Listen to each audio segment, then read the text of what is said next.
Hello folks, shintigercurl here, that dude in the straw hat, bringing you yet another wrestling review. I'm of course joined by my fellow cohort, wrestling fan and Zach Pack member, Joe. Say hi, Joe. He just had yogurt. Well, it's Sunday night. You know what that means? Well, it's time for the NBA Finals, but before that I want to say congratulations to Dirk Nowitzki and the Dallas Mavericks. World champions, baby. Woo! Well, anyway, it's time for some pay-per-view wrestling. And what wrestling event? The 9th annual Slammaversary for TNA Wrestling, or Impact Wrestling. How will it do tonight? It's been kind of boring lately. Well, I got my notes. Let's get started. First up, opening match.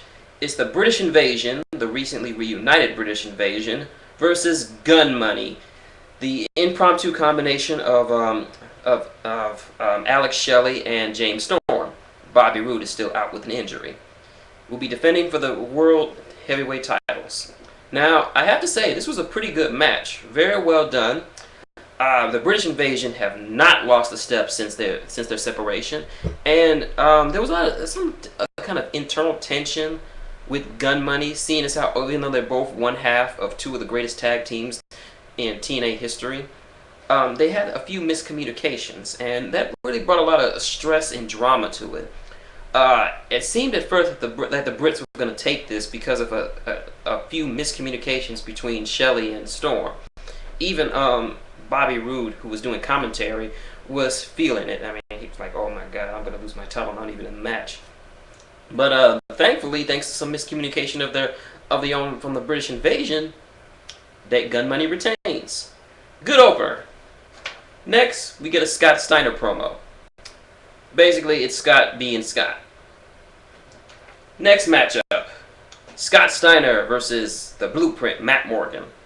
This was an okay match. Not as good as the first one, but okay. I mean, Scott's really showing his age with this particular match. He's not as fast or as strong as he used to be, but he can still pull a good one out with Morgan. And of course, Morgan is pretty much as awesome as he is in the ring.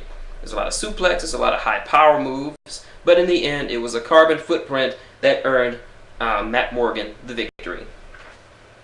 Next up, Abyss versus Brian Kendrick versus Kazarian for the quote-unquote extreme title. Somebody called 90s Kid. Somebody stealing his favorite word. Anyway, I would have liked this match better if it was Kazarian versus Brian Kendrick, since those two have great chemistry in the ring. But Abyss, he slows this match down and drags it. It's just not... Someone needs to get that belt off of him. Anyway, the end comes when, I don't know, Abyss wins. Honestly, that belt is wasted on him. He should not be X Division champion. No. Next match, Samoa Joe versus Crimson. Now, I've said this before. Now, the match itself was good, but the problem is for me is Crimson himself. I don't buy his streak, okay? Now, let's compare. We've had legendary streaks from Bill Goldberg, a guy who was a relative unknown in WCW, who ran over a top mid-carder in Bill DeMott, a.k.a. Hugh Morris. And he proceeded to every week just completely own and dominate his opponents with unbelievable intensity and strength. Moving on to another great streak, you had Umaga, the late great Umaga, who for about 9 months was totally undefeated, and it looked like nobody could beat him. No matter who it was, he would just destroy them. And even more recently, let's go to Joe. When Joe first came to TNA, I'm talking about the old Joe. When old Joe came to TNA, he ran over everyone. Not just the X Division, but many people in the mid-upper cards itself. I mean, he was just running over dudes. Hell, he even beat Jeff Jarrett when Jeff Jarrett was king of the mountain. Yeah, and he was no selling people like Monty Brown and Sting and all of these other people, and even he couldn't beat Joe. And now we get to Crimson Streak. Who is he beating? He's barely had, just because he's been with the company 6 months. He hasn't been undefeated for 6 months. He hasn't had that many matches. Who's he beaten? Robbie E, Matt Hardy, ooh, Abyss. Yeah, those are some real top flight competitors, Crimson. But anyway, this was an average okay match. Not too bad, not too good. But Crimson always looks weak in these kind of matches. He's supposed to be this unstoppable, new, unbeatable monster, but yet he barely wins. I mean, he had a hard time with Matt Hardy. I will give Matt Hardy credit. He has come up in his in-ring skills a little bit more, but that does not make a good undefeated streak when you have a hard time against someone who really put on a lot of weight. Anyway, Crimson wins with that sky-high power bomb. Shitty finisher, and his streak continues. Before you say anything, I'm beating Samoa Joe right now. It really doesn't say much, since this is not Samoa Joe. That's just somebody in a Samoa Joe fat suit. The real Samoa Joe is still being held by those goddamn ninjas. Let's move on. Next matchup, Mickie James versus Angelina Love for the Knockouts title. This is an average standard Knockouts match, which is about equal to a standard Divas match. Nothing more you can say, though the ending was really, really botchy. You had to see it for yourself. The ending aside, Mickie James wins with a very, very botchy finish. I'm gonna save the rest for when Matthew puts it up on Botchamania. Next match, Bully Ray versus AJ Styles, last man standing. Best match of the night.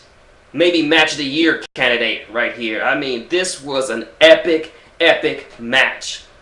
Not just because of the in-ring, not just because of the action, but because of the story these two told. I mean, AJ and Bully Ray have been going at it for weeks and months now. It's been so personal, and now they're going to end it. I mean, Bully has said that AJ Styles is not a man, and AJ is going to take offense to that, and my God, this was a great match. At one point, Bully is just beating the hell out of AJ, and AJ is just begging him. He's like, hit me again, come on! He's pulling out his Heath Ledger Joker, come on, hit me! And his chest is all rawed up, and they just beat each other to a bloody pulp. The finish comes when AJ jumps off the scaffolding, at least I say about 15, 20 feet in the air, lands through Bully Ray through a table. The ref's counting. They're both struggling to get up, and Bully kicks AJ through into the stage, and he kind of breaks through, and he's knocked out. And Bully barely makes it to his feet for the 10 count before falling back over. Epic, epic match. Great storytelling, great drama, great action, great psychology. I mean, this if you get this pay-per-view, get it for this match. I want to see this match again. These two really put on a great show. And the crowd gave up their love to both of these guys because you really felt this great match. Next up, Anderson versus Sting. I'm going to go to a small rant here. This is a pretty good match. Much better than RVD versus Sting last month. And it was going good until Eric Bischoff came out there to remind us how big his cock is. But the ending, one of the shittiest endings I've ever had the pleasure of watching. Because Anderson hits Sting with a low blow. Now, I know what you're saying. There are low blows happen all the time in professional wrestling. Ric Flair is famous for low blows. But yeah, it happened right in front of the fucking referee. But what happens next? The ref, after seeing the low blow, is like, oh my God, well, I'll just let. And Anderson hits the mic check, 1, 2, 3. Anderson wins. And I should be happy, but I'm not. You want to know why? Because the ending was bullshit. I mean, how dumb. This was not a no DQ match. Sure, the ref gave him some leeway at the beginning to fight outside the ring for a couple of minutes. A lot of refs do that for title matches. But to have a blatant low blow in front of the referee, and not only did the ref not DQ him, he allowed him to win the match. So this title run is tainted for me now. Because this title run is tainted from every time I will look at Anderson, I will know that he only won because the ref and the booking is fucking stupid. And Joe damn well agrees with me. Fuck you, TNA. Last match, Jeff Jarrett versus Kurt Angle, #1 contenders match. If Jarrett wins, he gets Kurt's gold medal, and the winner becomes #1 contender. This was a good match. Too bad I was too pissed off from that so-called world title match to enjoy it. Kurt wins with an ankle lock. I'll just leave it at that. So he's the #1 contender, and he keeps his gold medals. Final thoughts. I really wanted to say some good stuff about this. There was a lot of great matches tonight, but just that fucking world title match. That fucking world title match ruined it for me. I thought I could finally say, well, I'm enjoying a TNA pay-per-view. But instead, no. Freaking Eric Bischoff came out there, did nothing, added nothing to the match. Anderson didn't do a heel turn or nothing. He's still an asshole. But the fact of the matter is that he won because the ref, Jackson James, Eric Bischoff's own son, is the dumbest sack of shit in the world, that he can't tell that you should disqualify a person when they do a low blow. And it's not even a no DQ match. If it was a no DQ match, I'd be like, okay, it's no DQ, anything goes. Hell, he could have shot him in the kneecaps for all I care. No, it was just a standard world title match. And I think he must have gotten his rules mixed up from the old NWA rules, where the title can switch hands via disqualification. But no, this is just a regular world title matchup, and it ended bullshitty. Even even Mike Tenay, he was silent for the first couple of minutes after this match because he knew it was bullshit. Taz tried, but it just made him look like a fucking moron.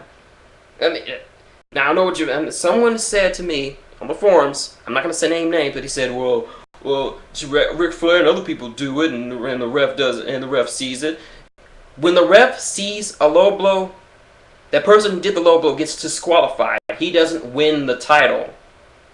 If the WWE did this, I would be just as upset, because this is just an insult to the rules of professional wrestling. It's like they throw out the rules when it's convenient for them. You know what? I'm very tempted. I am sorely tempted to join Matty J and Lonnie from the WrestleCast in a boycott of Impact Wrestling, because if this is what the only good thing about this title match is it didn't come at the end. Because if it came at the end and it had this bullshit ending, I would be far more upset than I am right now. But like I said, if you're gonna watch this pay-per-view, just watch it for Bully Ray versus AJ Styles. It's a great match. So just look it up on YouTube. Hopefully someday somebody will put it up, and you can watch that whole awesomely epic match in its entirety. But as for the World Heavyweight title match, stay away from it. If you have any sense, stay away from it. Don't watch the ending, because the ending will just piss you right the fuck off, unless you're a dumb, stupid TNA mark like some people. Fuck you, TNA. Well, that's my review of TNA Slammaversary. Tune in tomorrow when I review the Monday Night Raw. Hopefully it will clean the taste out of my mouth for what happened. And once again, kudos to the Dallas Mavericks for winning for their first world title in their entire franchise history. There's that. But anyway, this is shintigercurl, that dude in the straw hat, and Joe saying good night and eat a dick, TNA.